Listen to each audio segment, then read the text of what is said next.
Project management নিয়ে কথা বলতে গেলে আমরা সাধারণত কিভাবে কাজটা শুরু করতে হবে বা প্ল্যানিং কতটা নিখুঁত হতে হবে এসব নিয়েই বেশি মেতে থাকি। হ্যাঁ, একদম। আর টিমকে কিভাবে মোটিভেট করতে হবে সেটাও কিন্তু বড় একটা আলোচনার বিষয় হয়ে দাঁড়ায়। ঠিক তাই, শুরুর এই উত্তেজনাটা কিন্তু খুব স্বাভাবিক। সবাই নতুন কিছু তৈরি করার আনন্দেই থাকে। কিন্তু আজ আমরা এমন একটা বিষয় নিয়ে আমাদের এই গভীর বিশ্লেষণটা করতে যাচ্ছি, যা প্রজেক্টের সবচেয়ে গুরুত্বপূর্ণ অংশ হওয়া সত্ত্বেও সবচেয়ে বেশি অবহেলিত হয়। একদম প্রায়শই সবচেয়ে বেশি অবহেলিত হয়। আজকের এই গভীর আলোচনার ভিত্তি হল পিএমপি অথ এক্সাম প্রেপ কোর্সের লেসন 6 এর একটি সোর্স মেটেরিয়াল। চমৎকার একটা সোর্স। আমাদের আজকের মিশন হল এটা খুঁজে বের করা যে একটি প্রজেক্ট বা কাজের পর্যায়, যাকে আমরা ফেজ বলি, তা কিভাবে সঠিকভাবে শেষ করতে হয়।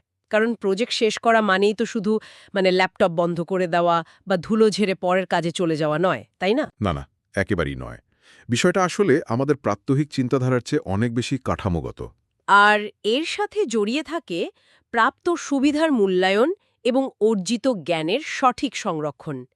যারা কর্মজীবনে আরও গোছালো হতে চান বা নতুন কোনো উদ্যোগ সফলভাবে সমাপ্ত করতে চান, আজকের আলোচনা থেকে তারা প্রজেক্ট ক্লোজারের আসল বিজ্ঞানটা ধরতে পারবেন। আমরা সাধারণত মনে করি ক্লায়েন্টকে ডেলিভারি দেওয়া হয়ে গেলেই বুঝি দায়িত্ব শেষ, সবাই একটা বড় স্বস্তির নিঃশ্বাস ফেলে। হ্যাঁ, আমিও তো এমনটাই ভাবতাম। কিন্তু আজকের মেটেরিয়াল আমাদের দেখাচ্ছে সমাপ্তি বা ক্লোজার আসলে একটা সুশৃঙ্খল এবং বেশ জটিল প্রক্রিয়া। এর সাথে আইনি বাধ্যবাধকতা, আর্থিক হিসাব নিকাশ, ট্রানজিশন এবং ভবিষ্যতের জন্য জ্ঞান সংরক্ষণের মতো বিষয়গুলো খুব নিবিড়ভাবে জড়িত থাকে। ঠিক বলেছেন। এই প্রক্রিয়াটাকে সঠিকভাবে পরিচালনা না করলে একটি অত্যন্ত সফল প্রজেক্টও একেবারে শেষ মুহূর্তে এসে মুখ থুবড়ে পড়তে পারে। অথবা দীর্ঘমেয়াদে সেই প্রজেক্ট থেকে কোনো সুফলই না আসতে পারে। এই শেষ মুহূর্তে মুখ থুবড়ে পড়ার ব্যাপারটা বেশ ইন্টারেস্টিং। চলুন বিষয়টা একটু ভেঙে দেখা যাক। প্রজেক্ট আসলে কেন শেষ হয়? সাধারণ ধারণা হলো কাজ শেষ তো প্রজেক্ট শেষ। হ্যাঁ, আজকের নোটস একে বলছে ফুলফিলমেন্ট বা পরিপূর্ণতা। কিন্তু এই কাজ শেষ হওয়ার ব্যাপারটা কে নির্ধারণ করে? আমার কাছে মনে হলো কাজ শেষ, কিন্তু ক্লায়েন্ট হয়তো ভাবছে কাজ তো কেবল অর্ধেক হলো। আর ঠিক এখানেই অ্যাকসেপ্টেন্স ক্রাইটেরিয়া বা গ্রহণযোগ্যতার মানদণ্ড এবং ডেফিনেশন অফ ডান বা সংক্ষেপে যাকে ডিওডি বলা হয় সেই ধারণাটি চলে আসে। বিষয়টা একটু সহজ করে বোঝানোর জন্য একটা উপমা দেওয়া যাক। ধরুন, একটা বেকারি একটা জন্মদিনের কেক বানানোর অর্ডার পেল। শেফ সুন্দর করে কেক বেক করলেন, উপরে সুন্দর আইসিং দিলেন। বেকারির দিক থেকে তো আপাতদৃষ্টিতে কাজ শেষ। কিন্তু ক্লায়েন্টের অ্যাকসেপ্টেন্স ক্রাইটেরিয়া একটা ছিল যে কেকটা শুধু চকলেট ফ্লেভারের হলেই হবে না, সেটাকে ভিগান হতে হবে। ও আচ্ছা। আর তার উপর নীল রঙে হ্যাপি বার্থডে লেখা থাকতে হবে। ঠিক, যতক্ষণ না এই নির্দিষ্ট শর্তগুলো পূরণ হচ্ছে এবং কোয়ালিটি চেক করা হচ্ছে, ততক্ষণ কেকটি ডেলিভারির জন্য প্রস্তুত বলে ধরা যাবে না। এই যে সব শর্ত পূরণের চেকলিস্ট, ভিগান, চকলেট, নীল রঙের লেখা, এটাই হলো ডেফিনেশন অফ ডান। উপমাটা চমৎকার, কিন্তু এখানকার সবচেয়ে আকর্ষণীয় দিকটি হলো সব প্রজেক্ট কিন্তু এই কেকের মতো সুন্দরভাবে শেষ হয় না।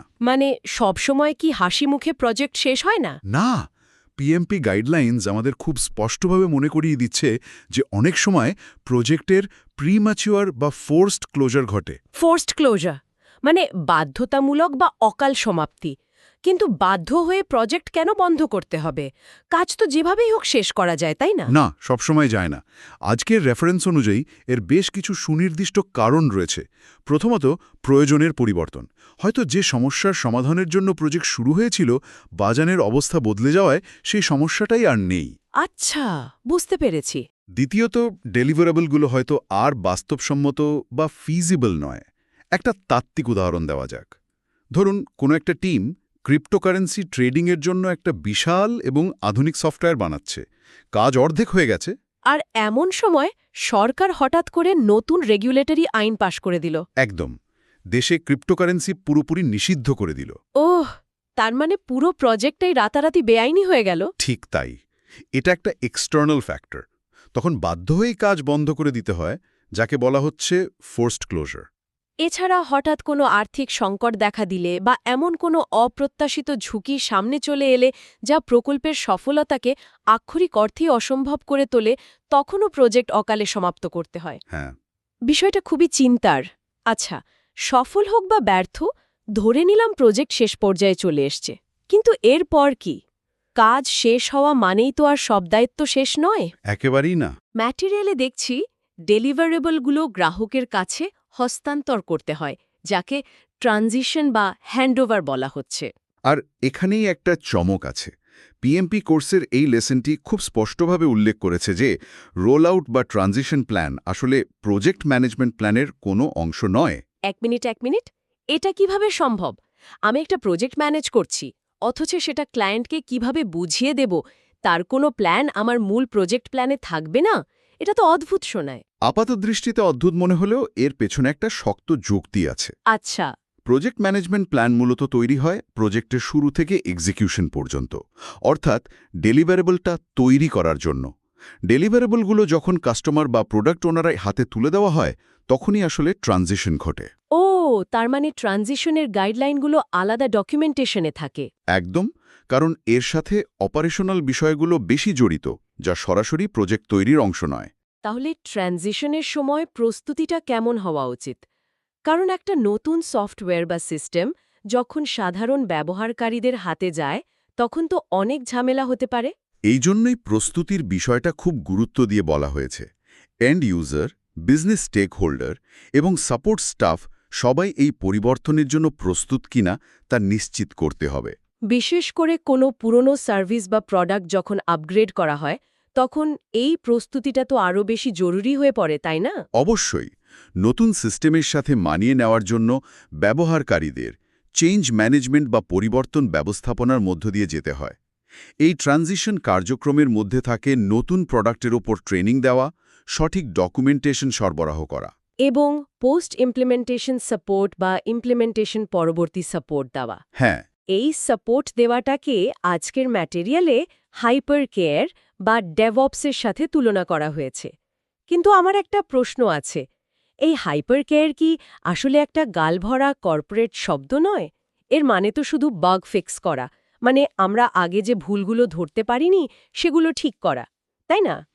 অনেকেই এমনটা ভাবেন, কিন্তু বিষয়টা শুধু বাগ ফিক্স করার মধ্যে সীমাবদ্ধ নয়। এটি আসলে ডেভঅপসের মূল নীতি থেকে ধার করা একটা কনসেপ্ট। আচ্ছা। এখানে মূল আইডিয়া হলো যারা সিস্টেমটা বানাবে তারাই শুরুতে সাপোর্ট দেবে।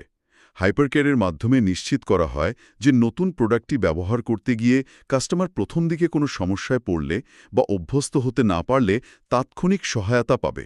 তার মানে এটা শুধু কোডের ভুল ধরা নয়, বরং ইউজাররা নতুন সিস্টেমে অ্যাডাপ্ট বা মানিয়ে নিতে পারছে কিনা তার জন্য একটা সেফটি নেট তৈরি করা। একদম ঠিক ধরেছেন। আচ্ছা, এবার বুঝতে পারছি। কাস্টমারের দিকটা তো পরিষ্কার হলো, কিন্তু চুক্তির সমাপ্তি বা ক্লোজিং কন্ট্রাক্টসের ক্ষেত্রে কি করতে হয়? কাজ তো বুঝিয়ে দেওয়া হলো, এবার টাকা পয়সার হিসাবও তো মেটাতে হবে। চুক্তির সমাপ্তি খুবই সংবেদনশীল একটি পর্যায়। কাজ শেষ হওয়ার সাথে সাথে প্রতিষ্ঠানের সংশ্লিষ্ট বিভাগকে, সাধারণত অ্যাকাউন্টস পেয়েবল বিভাগকে ফর্মালি জানাতে হবে, যাতে তারা ভেন্ডর বা কন্ট্রাক্টরদের পাওনা পরিশোধ করতে পারে। আর এখানে আজকের গাইডলাইন থেকে একটা খুব গুরুত্বপূর্ণ নির্দেশিকা হল, চুক্তিতে যদি স্পষ্টভাবে উল্লেখ না থাকে, তবে প্রজেক্ট বা ফেজ শেষ হওয়া পর্যন্ত কোনোভাবেই পেমেন্ট আটকে রাখা উচিত নয়। হ্যাঁ, কিন্তু অনেকেই তো মনে করে কাজ পুরোপুরি শেষ না হওয়া পর্যন্ত টাকা আটকে রাখাই বুদ্ধিমানের কাজ, যাতে ভেন্ডররা কাজ ফেলে না পালায়। এটা একটা প্রচলিত ভুল ধারণা। চুক্তিতে যদি মাইলস্টোন অনুযায়ী পেমেন্টের কথা থাকে, তবে কাজ চলাকালীনও পেমেন্ট হতে পারে। পেমেন্ট আটকে রাখলেই শুধু যে ভেন্ডারের সাথে সম্পর্ক নষ্ট হয় তা নয়, এটি আইনি জটিলতাও তৈরি করতে পারে। সহকারে আর্কাইভ করতে হয়। আর এখানে সবচেয়ে গুরুত্বপূর্ণ একটি ডকুমেন্ট হল অ্যাজ বিল্ট বা অ্যাজ ডেভেলপড ম্যানুয়াল। এই অ্যাজ বিল্ট ম্যানুয়াল বিষয়টা একটু বুঝিয়ে বলবেন? অবশ্যই। ধরুন আপনি একটা বাড়ি বানাচ্ছেন। ব্লুপ্রিন্ট বা নকশায় হয়তো লেখা ছিল বসার ঘরের জানালাটা পূর্ব দিকে দেয়ালের ঠিক মাঝখানে থাকবে। আচ্ছা। কিন্তু কাজ করতে গিয়ে দেখা গেল দেয়ালের ঠিক মাঝখান দিয়ে একটা জরুরি পানির পাইপ গেছে। তাই বাধ্য হয়ে জানালাটা 2 ফুট ডান দিকে সরিয়ে বানাতে হলো। আচ্ছা। এখন এই যে বাস্তবে পরিবর্তনটা হলো, সেটা যদি মূল নকশায় আপডেট করা না হয়, তাহলে ভবিষ্যতে কোনো মিস্ত্রি এসে যদি মাঝখানে দেয়ালে ড্রিল করে, তবে তো পাইপ লিক হয়ে বড় বিপদ হবে। ঠিক এই অ্যাজ বিল্ট ম্যানুয়াল হল বাস্তবে কাজটা ঠিক যেভাবে সম্পন্ন হয়েছে তার নিখুঁত ডকুমেন্টেশন।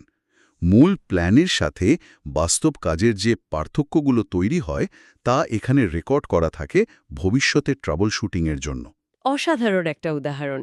তাহলে এই প্রথম সেগমেন্ট থেকে আমরা বুঝলাম যে প্রজেক্ট শেষ হলো, কাস্টমার জিনিসটা হাতে পেল, ট্রানজিশন হলো, টাকা পয়সার হিসাবও মিটে গেল এবং রিয়েল টাইম ডকুমেন্টেশনও সেভ করা হলো। হ্যাঁ, কিন্তু আমার মাথায় একটা বড় প্রশ্ন ঘুরপাক খাচ্ছে। যে সুবিধার জন্য বা যে ভ্যালু পাওয়ার জন্য এত বড় প্রজেক্টটা শুরু করা হয়েছিল, তা কি আসলেই পাওয়া গেল?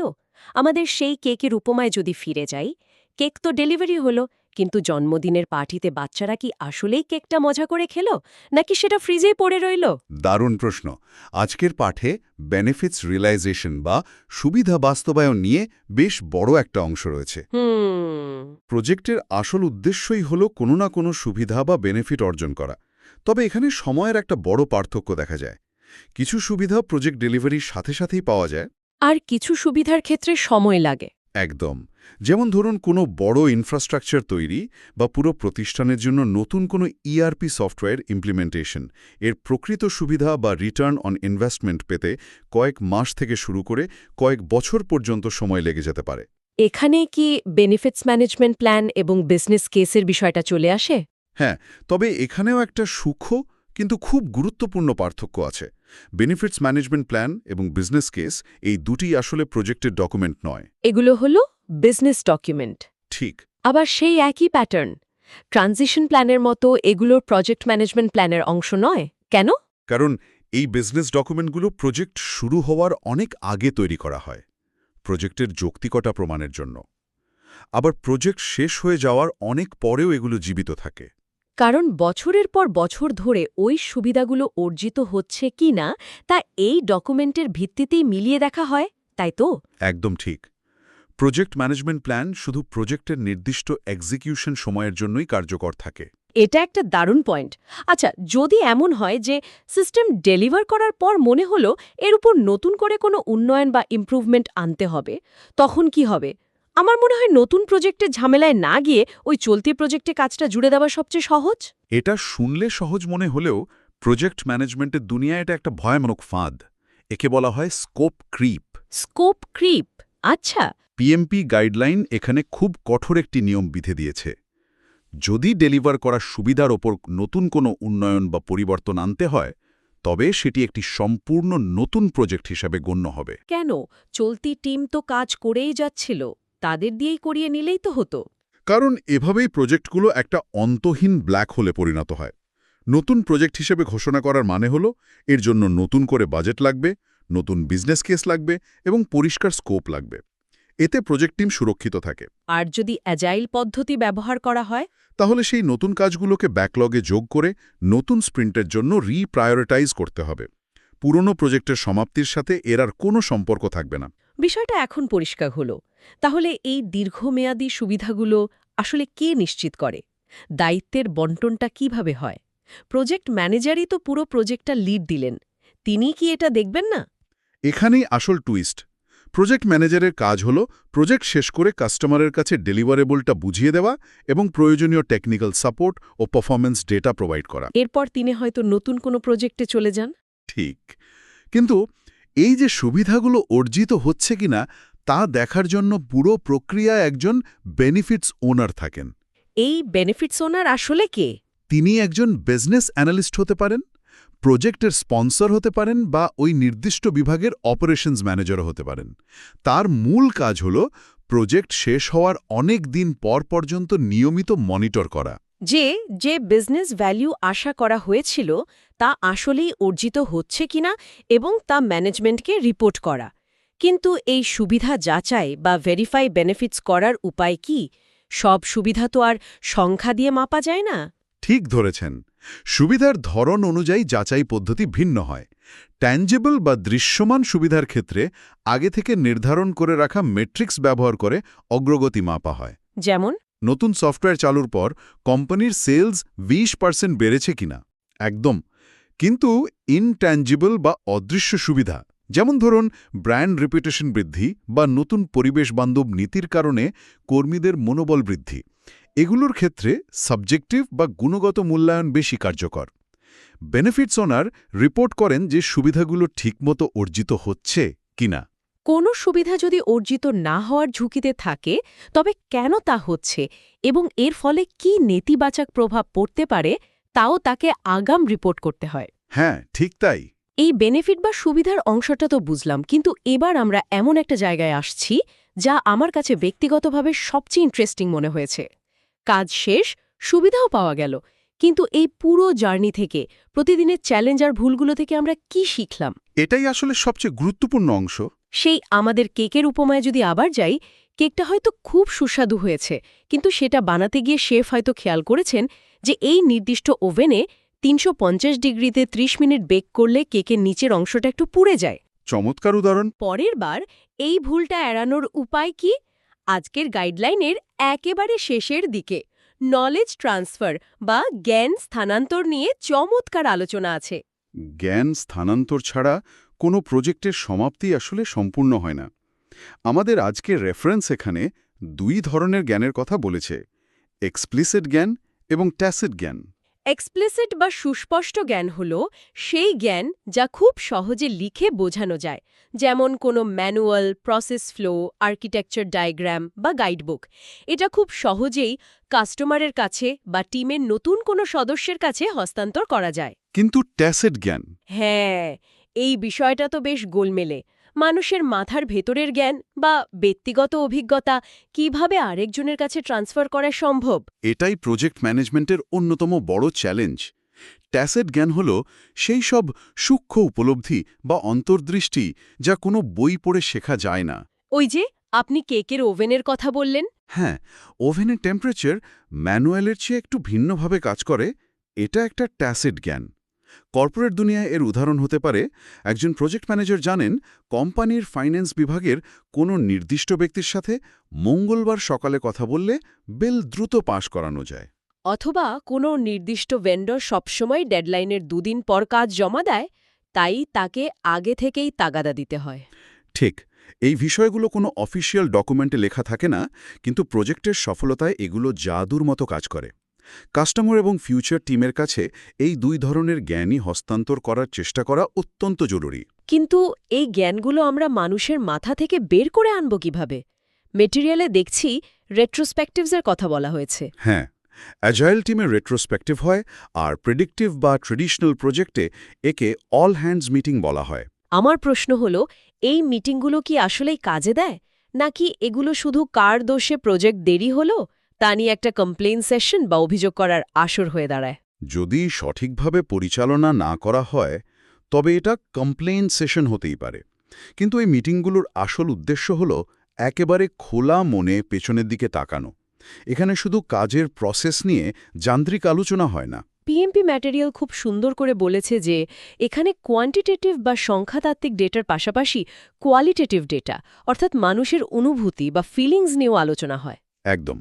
টিম মেম্বাররা কাজের চাপে কেমন অনুভব করেছেন, কোথায় কমিউনিকেশন গ্যাপ ছিল, সেগুলোর মূল কারণ বা রুট কজ খুঁজে বের করা এবং ভবিষ্যতের জন্য অ্যাকশন প্ল্যান তৈরি করাই এর লক্ষ্য। আর হ্যাঁ, এই মিটিংয়ে শুধু ভুলগুলো নিয়ে কাটাছেড়া হয় না, বরং টিমের সফলতাকে উদযাপন করা এবং নির্দিষ্ট কাজের জন্য প্রশংসা করার মাধ্যমে টিমকে অনুপ্রাণিত করাটাও একটা বিশাল অংশ। ঠিক। আর এই শিক্ষাগুলোই কি শেষ পর্যন্ত লেসন্স লার্নডে গিয়ে জমা হয়? ধরেছেন, স্কোপ পরিবর্তন কেন হলো, শিডিউলের উপর কি কি বিষয়ের প্রভাব ছিল, নতুন কি কি ঝুঁকি সামনে এসেছিল এবং ভেন্ডার বা স্টেক হোল্ডারদের সাথে সম্পর্কের বিষয়গুলো লেসন্স লার্ন রেজিস্টারে যুক্ত হয়। প্রজেক্ট শেষে এই রেজিস্টারটি চূড়ান্ত করা হয়। বিশেষ করে শিডিউলিংয়ের ভুল, দলের ভেতরের দ্বন্দ্ব নিরসন বা কনফ্লিক্ট ম্যানেজমেন্ট এবং বিক্রেতা ও গ্রাহক সম্পর্কিত কৌশলগত শিক্ষাগুলো লেসন্স লার্নড রিপোজিটরিতে আর্কাইভ করা হয়। এটি হলো পুরো প্রতিষ্ঠানের একটি কেন্দ্রীয় তথ্য ভাণ্ডার, যা ভবিষ্যতের যে কোনো প্রজেক্টের জন্য একটি অমূল্য রেফারেন্স গাইড হিসেবে কাজ করে। এরপর তো শুধু একটি ফাইনাল রিপোর্টের কথা বলা হয়েছে। হ্যাঁ, ফাইনাল রিপোর্ট হলো পুরো প্রজেক্টের একটি এক্সিকিউটিভ সামারি। এতে বিস্তারিত থাকে প্রজেক্টের স্কোপ, কোয়ালিটি, খরচ এবং শিডিউলের উদ্দেশ্য ঠিকমতো পূরণ হলো কিনা। এছাড়া কোনো বড় ঝুঁকি দেখা দিলে তা কিভাবে মোকাবেলা করা হয়েছে সেটাও এখানে উল্লেখ থাকে। আমাদের আজকের লেসনের একেবারে শেষে একটা দারুণ রিমাইন্ডার আছে যারা পিএমপি সার্টিফিকেশন নিতে আগ্রহী তাদের জন্য। বলা হয়েছে এই ৩৫ ঘন্টার ট্রেনিং, প্রজেক্ট লিড করার অভিজ্ঞতা ও জ্ঞান কাজে লাগিয়ে শ্রোতাদের পিএমপি সার্টিফিকেশন অর্জনের দিকে এগিয়ে যেতে। Don't hesitate, accelerate. একদম। এই বার্তার মাধ্যমে খুব সুন্দর করে বোঝানো হয়েছে যে সঠিক প্রস্তুতি এবং এই কাঠামোগত জ্ঞান থাকলে পিএমপি পরীক্ষায় সফলতা অর্জন করা শুধু সময়ের ব্যাপার। একদমই তাই। যারা প্রজেক্ট ম্যানেজমেন্ট পেশায় নিজেদের দক্ষতা আন্তর্জাতিক মানের করতে চান, এই কনসেপ্টগুলো তাদের জন্য একটা শক্ত ভিত তৈরি করে দেয়। আজকের এই দীর্ঘ এবং তথ্যবহুল আলোচনা থেকে আমরা একটা পরিষ্কার চিত্র পেলাম। একটি প্রজেক্ট শেষ করা মানে কেবল কাজ থামিয়ে দিয়ে রিল্যাক্স করা নয়, বরং ডিওডি বা সব শর্ত সঠিকভাবে পূরণ হয়েছে কিনা তা নিশ্চিত করা, হাইপার কেয়ারের মাধ্যমে কাস্টমারকে সাপোর্ট দেওয়া, দীর্ঘমেয়াদী সুবিধাগুলো পরিমাপ করার জন্য একজন বেনিফিটস ওনার নির্ধারণ করা এবং টিমের সাথে রেট্রোস্পেক্টিভ মিটিং করে ভুলগুলো থেকে শিক্ষা নিয়ে তার লেসেন্স লার্নড রেপোজিটরিতে জমা করা, এই সবই প্রজেক্ট সমাপ্তির অবিচ্ছেদ্য অংশ। এবং এই বিষয়গুলো শুধু বড় কর্পোরেট জগতেই সীমাবদ্ধ নয়, বরং যে কারো ব্যক্তিগত জীবনের যে কোনো বড় উদ্যোগও সমানভাবে প্রযোজ্য। কোনো কাজ বা ইভেন্ট শেষ করার পর যদি আমরা একটু সময় নিয়ে মূল্যায়ন না করি যে আমরা কি শিখলাম, তাহলে সেই একই ভুল আমরা জীবনের প্রতিটি পদক্ষেপে বারবার করতে থাকব। সঠিক সমাপ্তি এবং মূল্যায়ন ছাড়া কোনো উদ্যোগের পুরো ফায়দা এবং শিক্ষা গ্রহণ করা আসলেই অসম্ভব। এটা একটা চমৎকার দৃষ্টিভঙ্গি। আজকের মতো আমাদের মূল আলোচনা এখানেই শেষ করতে হচ্ছে, তবে বিদায় নেওয়ার আগে যদি আমরা আজকের আলোচনার সবচেয়ে স্পর্শকাতর বিষয়টিকে বৃহত্তর প্রেক্ষাপটের সাথে যুক্ত করি, তবে একটি বেশ গভীর চিন্তার বিষয় মাথায় আসে। আমরা জেনেছি যে ট্যাসিট জ্ঞান মূলত মানুষের মাথার ভেতরে থাকা ব্যক্তিগত অভিজ্ঞতা, শর্টকাট কৌশল ও অনুভূতির ওপর নির্ভরশীল, যা সহজে কাগজে ডকুমেন্ট করা যায় না। তাহলে প্রশ্ন হল, একটি প্রজেক্ট শেষ হওয়ার পরপরই, যখন রেট্রোস্পেক্টিভ বা লেসেন্স লার্নড মিটিং হওয়ার আগেই টিমের কোনো অত্যন্ত গুরুত্বপূর্ণ এবং অভিজ্ঞ সদস্য হয়তো অন্য কোনো প্রতিষ্ঠানে চাকরি নিয়ে চলে যান, তখন একটি প্রতিষ্ঠান অলক্ষ্যে তাদের কত বিশাল পরিমাণ অমূল্য প্রাতিষ্ঠানিক স্মৃতি বা অর্গানাইজেশনাল মেমোরি চিরতরে হারিয়ে ফেলে। এই যে হারিয়ে যাওয়া জ্ঞান, যা কোনো এক্সেল শিটে বা ফ্লো চার্টে লেখা ছিল না, এটা কি কখনো কোনো নতুন লোক নিয়োগ দিয়ে বা চেকলিস্ট ধরিয়ে দিয়ে পূরণ করা সম্ভব? সত্যি দারুণ একটি ভাবনার বিষয়। একটি প্রতিষ্ঠানের আসল সম্পদ কি তার ডেটাবেজ, নাকি মানুষের মাথার ভেতরে থাকা সেই অলিখিত অভিজ্ঞতা? এই হারানো জ্ঞান কি আসলেই পূরণযোগ্য? এই প্রশ্নটি যার শুনছেন তাদের ভাবনার খোরাক হিসেবে রেখে আমরা আজকের মতো আমাদের এই গভীর বিশ্লেষণ এখানেই শেষ করছি। নতুন কোনো বিষয় নিয়ে, নতুন কোনো সোর্স মেটেরিয়াল নিয়ে আবারও কথা হবে। ঠিক ততদিনের জন্য কিপ লার্নিং।